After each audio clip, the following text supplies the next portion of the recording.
इस बच्चे का नाम मिगेल है। मिगेल अपने परिवार की कहानी बताता है कि उसके दादा के दादा अपने गाने के शो में अपने परिवार को छोड़कर चले गए, जिसमें उनकी पत्नी और बेटी कोको थी। दुख और गुस्से में उनकी पत्नी ने उनकी सारी यादें मिटा दी और उनकी तस्वीर भी फाड़ दी, और उनकी पत्नी ने अपना घर चलाने के लिए जूतों का काम करना शुरू कर दिया और ये काम अपनी बेटी कोको को भी सिखाया, और धीरे धीरे उनका ये काम आगे बढ़ता रहा, जिससे वो काफी खुश थे और सब लोग कोको के पिता को भूल गए। मिगेल को जूते बनाने का कोई शौक नहीं था। मिगेल को गाना गाने का शौक था। वो एक बहुत बड़ा सिंगर बनना चाहता है, अपने शहर के एक बड़े सिंगर की तरह। इस सिंगर का नाम है एर्नेस्टो द ला क्रूज, जो दुनिया भर में मशहूर है।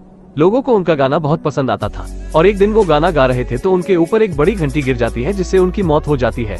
और मिगेल एक सिंगर के जूते साफ कर रहा था। सिंगर उसे कहता है, अगर तुम कुछ करना चाहते हो तो वो करने की ताकत तुम्हारे अंदर है। अगर तुम गाना गाना चाहते हो तो तुम इस श्रद्धांजलि दिवस के टैलेंट शो में हिस्सा ले लो। वो सिंगर मिगेल को अपना गिटार दे देता है, लेकिन मिगेल की दादी को ये बात पता चल जाती है। वो मिगेल को डांटती है और वो सिंगर को जूते से मारती है। मिगेल उस शो में जाना चाहता था, लेकिन उसके घर वाले उसे नहीं जाने देते थे। लेकिन आज के दिन सब अपने परिवार के मरे हुए लोगों को याद करते हैं, और मिगेल उदास होकर एक पुराने कमरे में आता है, जहां उसने अपने पसंदीदा सिंगर की तस्वीर लगाई थी, और मिगेल उन्हें याद करने लगता है और उसका शो में जाने का मन बहुत कर रहा था। लेकिन मिगेल के परिवार वाले कहते हैं अब इसको अपने जूतों के काम में शामिल कर लेंगे, और ये सब मिगेल को बिल्कुल पसंद नहीं आ रहा था। तभी मिगेल का कुत्ता मरे हुए लोगों की तस्वीर के पास से मिठाई खाने लगता है, लेकिन जैसे ही मिगेल कुत्ते को रोकने जाता है तभी एक तस्वीर गिरकर टूट जाती है, और ये तस्वीर मिगेल के दादी की माँ कोको के परिवार की थी। मिगेल देखता है इस तस्वीर में उसके दादा के दादा, जिनके हाथ में वही गिटार था जिस सिंगर को वो पसंद करता है। ये देखकर मिगेल बहुत ही खुश होता है और वो सभी से कहता है कि मैं गाने का शौक इसीलिए हूँ क्योंकि मेरे दादा के दादा एक बहुत बड़े सिंगर थे, और ये भी कहता है मैं भी एक दिन उनके ही जैसा सिंगर बन के दिखाऊंगा। ये सब सुनकर उसके परिवार वाले उसका गिटार तोड़ देते हैं और अपने परिवार को ये बोल के चला जाता है कि मुझे ऐसे परिवार की जरूरत नहीं है जो मेरा ख्वाब पूरा करने में मेरा साथ न दे। अब वो उस शो में पहुंच जाता है, लेकिन उसे वहाँ पर कोई गाना गाने नहीं देता क्योंकि उसके पास गिटार नहीं था। वो वहाँ सारे सिंगर से गिटार मांगता है, लेकिन उसे कोई भी गिटार नहीं देता। जब उसे कोई गिटार नहीं देता तो वो सोचता है कि क्यों ना मैं अपने पसंदीदा सिंगर के गिटार चुरा लूं, और वो गाना गाने के बाद फिर उसे उसी जगह रख देगा जहाँ से उसने उठाया था। वो उस गिटार को उसके कब्रिस्तान वाले घर से चुराने जाता है और उसे लेकर जैसे ही बजाता है तो अचानक से एक हवा का झोंका आता है, क्योंकि आज का दिन खास था और आज मरे हुए लोगों को याद करने की रात थी, और उस सिंगर के घर पर लोग आने लगते हैं और वो वहाँ देखते हैं तो उस सिंगर का गिटार गिरा हुआ है।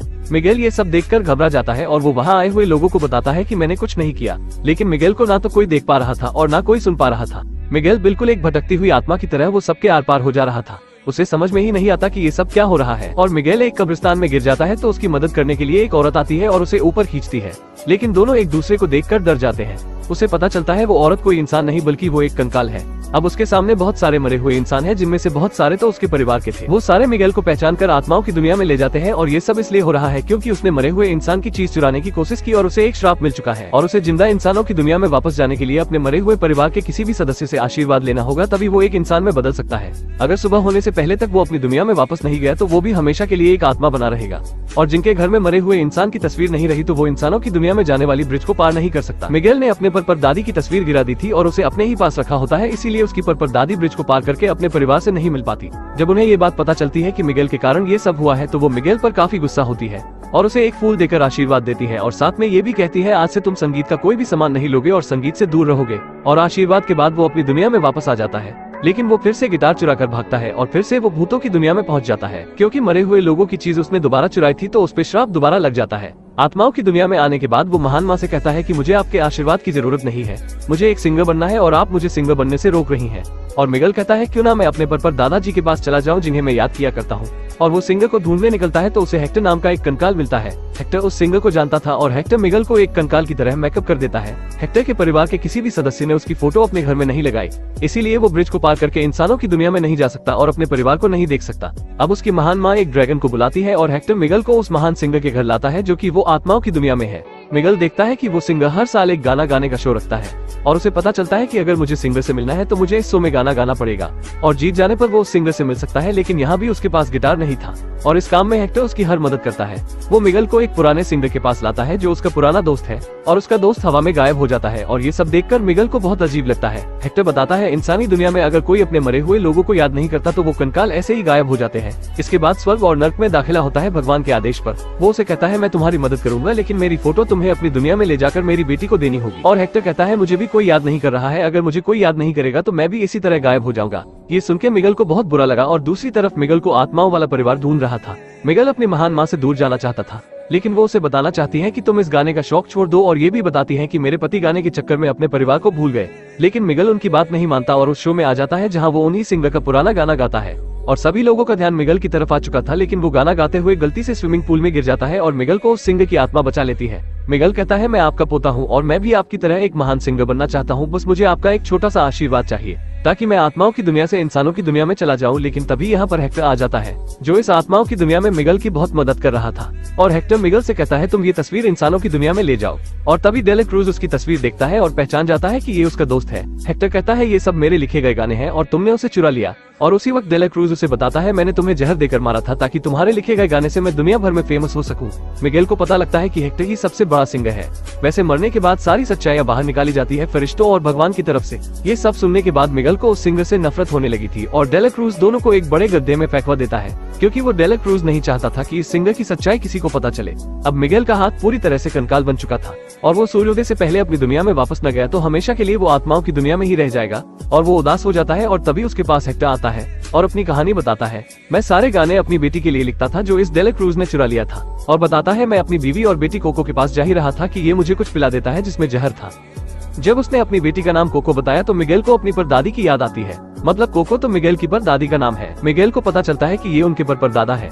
मिगेल ये समझता था कि डेला क्रूज उसके परदादा है, क्योंकि उस तस्वीर में वही गिटार दिखाया गया है जो डेला क्रूज बजाया करता था, लेकिन उनका चेहरा फटा हुआ था। और तभी वहाँ पर हेक्टर की पत्नी भी आ जाती है और वो उन दोनों को वहाँ से ले जाती है। हेक्टर की पत्नी हेक्टर से बहुत नाराज थी और मिगेल उन्हें सारी सच्चाई बताता है कि जब कोको दादी के पिता अपने घर आ रहे थे तो उसी डेला क्रूज ने उन्हें जहर पिलाकर मार दिया था और इन्होंने अपने परिवार को छोड़कर बाहर गए तो थे, लेकिन वापस भी तो आ रहे थे। हर बाप हर पति अपने परिवार और बच्चों के लिए कुछ करते हैं, चाहे उन्हें दूर जाकर करना पड़े, शहीद होकर मरना पड़े। हेक्टर अपनी बीवी से माफी मांगता है और हेक्टर की पत्नी हेक्टर को माफ कर देती है। अब वो ये फैसला लेते हैं कि हेक्टर को हम खत्म नहीं होने देंगे और हेक्टर को याद करने वाला इंसानी दुनिया में कोको के अलावा कोई नहीं है, क्योंकि हेक्टर की सारी यादें हेक्टर की पत्नी ने मिटा दी थी और उसको सिर्फ उसकी बेटी ही याद कर सकती थी, जो हमने कहानी की शुरुआत में एक बूढ़ी औरत को देखा था। हेक्टर की तस्वीर उस डेला क्रूज के पास है और उसी को लेने के लिए सभी परिवार मिलकर एक प्लान बनाते हैं कि हम सबसे पहले उस तस्वीर को उस डेला क्रूज के पास से छीन कर लाएंगे। और वो सभी उस डेला क्रूज के शो में पहुंच जाते हैं और हेक्टर की पत्नी हेक्टर की तस्वीर उस डेला क्रूज से छीन लेती है। लेकिन डेला क्रूज उस तस्वीर को लेना चाहता था, क्योंकि वो यही चाहता था कि हेक्टर को कोई भी याद न करे और वो यहाँ से भी चला जाए। हेक्टर की पत्नी स्टेज पे आ जाती है और मिगेल उसे गाना गाने के लिए इशारे में कहता है। ये वही औरत है जिसने अपने परिवार वालों को कई पीढ़ियों तक म्यूजिक से दूर रखा है और आज वो लाखों लोगों के सामने एक स्टेज पर गाना गा रही है। लेकिन डेला क्रूज हेक्टर की तस्वीर लेने के लिए उसकी पत्नी के साथ डांस करने लगता है। वो सभी पीछे की ओर चले जाते हैं और डेला क्रूज मिगेल को मारते हुए कहता है कि अगर इंसानी दुनिया में किसी को पता चल गया कि मैं हेक्टर की गाने चुराता था तो मुझे कोई याद नहीं करेगा और तुम्हें अब मरना होगा हेक्टर की तरह। लेकिन मिगेल के परिवार के लोग कैमरे को डेला क्रूज की तरफ कर देते हैं और स्टेडियम में आए लोगों को सारी बात पता चल जाती है। वो मिगेल को नीचे फेंक देता है, लेकिन उसकी परदादी का रूहानी टाइगर उसे बचा लेता है। जब डेला क्रूज स्टेज पर आता है गाना गाने के लिए तो लोग उसका स्वागत करने के बजाय उसको मारने लगते हैं। इस डेला क्रूज की सच्चाई सबके सामने आ गई थी और डेला क्रूज को रूहानी टाइगर उड़ाकर किक मारता है और उसके ऊपर घंटी गिर जाती है और वहीं पर उसकी दोबारा उसी तरीके से मौत हो जाती है। सूर्योदय हो ही चुका है, अगर मिगेल घर न गया तो वो भी आत्मा बन जाएगा। और दूसरी तरफ हेक्टर भी मरने वाला था, क्योंकि उसकी बेटी कोको भी उसे भूल रही थी। वैसे देखा जाए तो अनजाने में हेक्टर को बहुत बड़ी सजा मिली है। मिगेल के परदादा और उनकी पत्नी मिगेल को बिना कोई रोक और शर्त के आशीर्वाद देकर इंसानी दुनिया में भेज देते हैं। मिगेल अपनी दुनिया में पहुंचता है और अपने परदादा से वादा करता है कि मैं मम्मा कोको को आपको भूलने नहीं दूंगा। वो दौड़ते हुए अपने मम्मा कोको के पास जाता है। उसके दादी के रोकने के बावजूद वो अपनी परदादी के पास पहुंचता है और पापा पापा कहकर उन्हें याद दिलाता है और उसकी परदादी सिर्फ पापा ही कहती रहती थी, लेकिन आज वो कुछ नहीं कहती। मिगेल उनकी आधी तस्वीर दिखाता है, लेकिन कोको उस पर ध्यान नहीं देती क्योंकि उनकी बहुत उम्र हो चुकी है। मिगेल के सभी घर वाले वहाँ पहुँच जाते हैं। उसकी दादी उसे ये सब करने से रोकती है, लेकिन मिगेल के पिता उसकी दादी को रोक देते हैं। मिगेल रोते हुए गिटार बजाता है और उनका सबसे पसंदीदा गाना गाता है जो बचपन में कोको के पिता उन्हें सुनाया करते थे। इस गाने का नाम है रिमेम्बर मी। ये गाना सुनते ही कोको भी गाना गाने लगती है, जो कई सालों से किसी से बोली तक नहीं थी। आज वो अपने पिता के सिखाए गए गाने को गा रही है। ये सब देखकर सभी की आंखों में आंसू आ जाते हैं। जब मैंने इसे पहली बार देखा था तो आंसू के साथ मेरी नाक भी बाहर आ गई थी और मैं पूरे दावे के साथ कह सकता हूँ कि ये मूवी देखने वाले इंसान के आंखों से आंसू जरूर निकालेगी। अगर आपने इसकी फुल वीडियो नहीं देखी है तो मैं विनती करता हूँ एक बार जरूर देखें। अब इसके बाद हम 1 साल बाद कोको के परिवार वालों को देखते हैं, जो मिगेल की एक बहन भी आ गई थी, लेकिन कोको अपने पिता के पास जा चुकी थी और डेला क्रूज ने जो हेक्टर के लिखे गए गाने को चुराया था, ये बात दुनिया भर में फैल गई थी। इसकी वजह मिगेल और उसकी परदादी कोको थी, क्योंकि सबूत के तौर पर कोको के पास फोटो में हेक्टर वही हाथ में गिटार पकड़े खड़ा है और उसके पुराने चिट्ठी में लिखे गए सारे गाने। अब डेला क्रूज का सम्मानित घर तोड़कर हेक्टर के घर को सजाया गया है और दोनों दुनिया में सभी हेक्टर को सभी जानने लगे हैं। अब उसे कोई बुला नहीं सकता और दूसरी दुनिया के सभी परिवार खुश होकर अपने घर आते हैं और सभी को खुश देखकर वो भी इस खुशी में शामिल हो जाते हैं। इस मूवी से हमें क्या सीख मिलती है वो तो आप समझ ही गए होंगे। अगर सच में समझ गए तो कमेंट में हमें अपनी दिल की बात जरूर बताना कि इस मूवी से हमें क्या सीख मिली। अगर आपको थोड़ी सी भी ये कहानी अच्छी लगी हो तो एक लाइक करके जाना और अगले संडे आपको इससे भी अच्छी वीडियो देखने को मिल सकती है।